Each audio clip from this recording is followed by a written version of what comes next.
He doesn't normally get to come. Huh? Thanks, Dad. He does sort of look like Corey, though, if you look at him. Bald. I think not. They're both.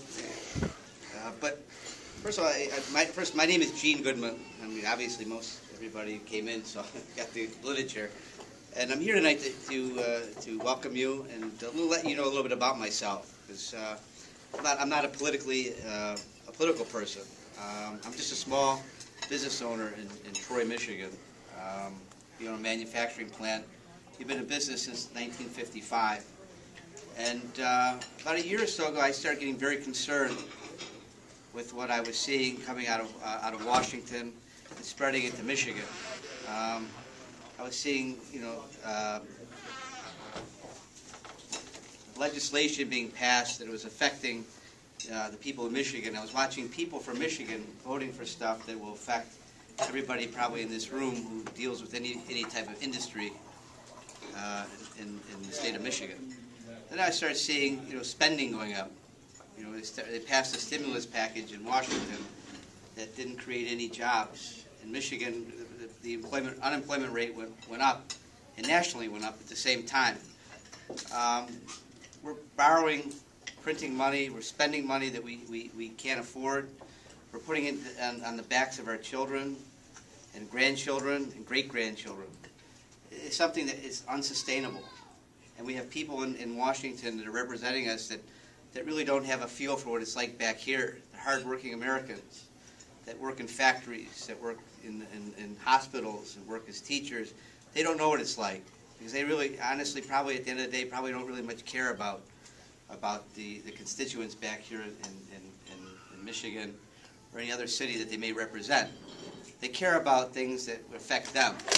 They care about things that affect whether they can go to a cocktail party or whether they can be invited to something important, fly on Air Force One, bring earmark money back to their city, and grift another city, which means rob from somebody else to pay for their elaborate way of telling people that they're doing something for their city or district. I'm a citizen legislator. I mean, most people, probably my friends would tell you, I've never seen the guy get up and talk in front of people, but I'm very, very concerned about what's happening, and I want to be a representative for the people. We have our literature here. You'll see I have pledges on there, and I hold myself to those pledges. I mean, I run a debt-free company. We've been debt-free since my father was running it. He always told me, if you can't stick your hand in your pocket and pay for it today, don't buy it. And we live that way. That's why we're still in business. Most companies that are like mine are gone. Jeffries, he's an attorney, will tell you that a lot of those industries are no longer here because people borrow beyond their means, and people are living beyond their means, and we have to stop. The government has to stop too. We need to stop spending, stop borrowing, and stop printing money. We need to stop it now, and that's why they need people that are citizen legislators going to Washington to represent the people, and not their best interest, not the politicians' best interest, but the interest of the people. That's why I'm doing it. I appreciate you all being here. We have volunteer sheets for volunteer to sign up. If you would, please sign my petition if you haven't. If you live in this area, the 9th District, please sign it. And I'd be happy to take questions and answers if you have it. I'll ask you one, Gene, which has been a hobby horse of mine since 1974, is term limits, not only state but federal term limits. And they were rejected a few years ago by the self-interested politicians who make $169,000 a year, plus all the monies. And I think you can strike this is the time, if there's a resonance, term limits should be included in your platform, I think. You want self-imposed term limits, but I'm saying term limits. Stop. I'm a big believer in term limits, and if you look at I've already put on there that I'm giving myself imposed term limits, and I think that's something that hopefully will resonate. People will say that I'm only going to be here for X amount of time. I'm going to serve my government. I'm going to get out and go live in the community. You have a question. Please, go ahead. I've been a small businessman 21st anniversary. Congratulations. Thank you. And I'm still in business, okay?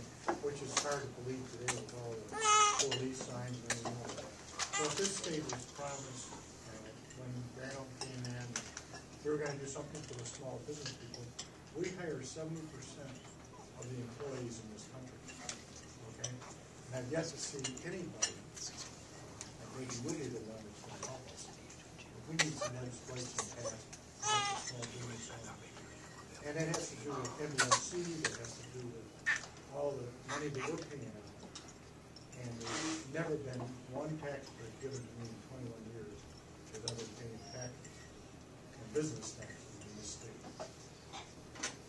The problem with the state of Michigan is we have the highest tax burden on employers.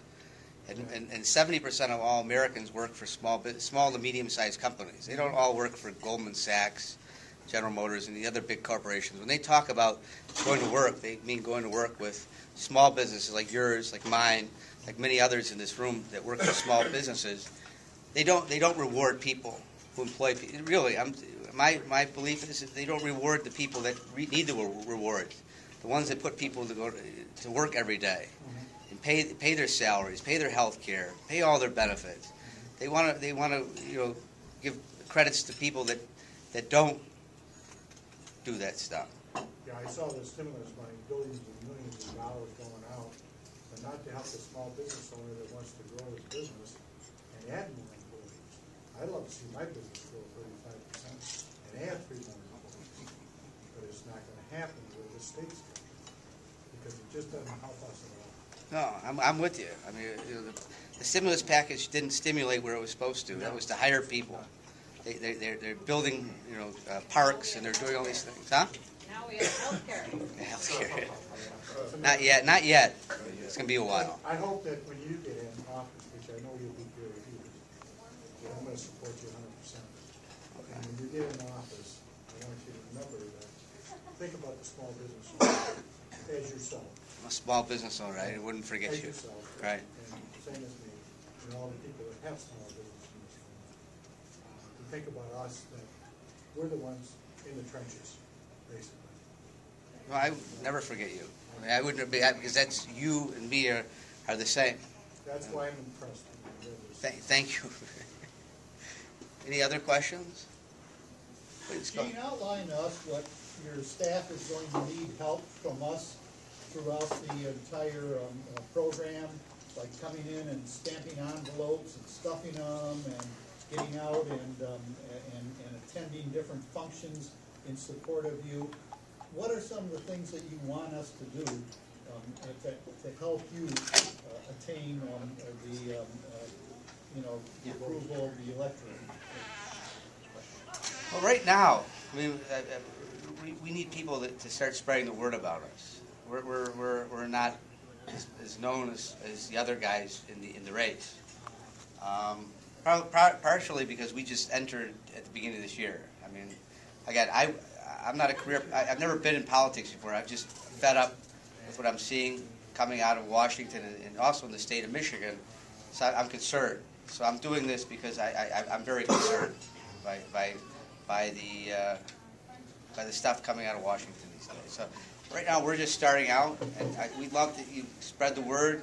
We have a volunteer list. We would be happy to tell people, get together, what they can. Sign petitions, that sort of thing? Sign petitions. We're not doing any mailings right now, but when we do, we'll certainly need a full force of people to help us do it, sure. For social conservatives who are looking at these candidates, I think it's important that they hear how you stand up against some of the other men in the race. I mean, it's great to see that you're here with your family tonight. It's good to see that. What would you tell the voters who want to vote pro-life when they vote in this Republican primary in August? What would you tell them to consider before they go into the ballot? You're talking about pro-life? Pro-life, pro-family.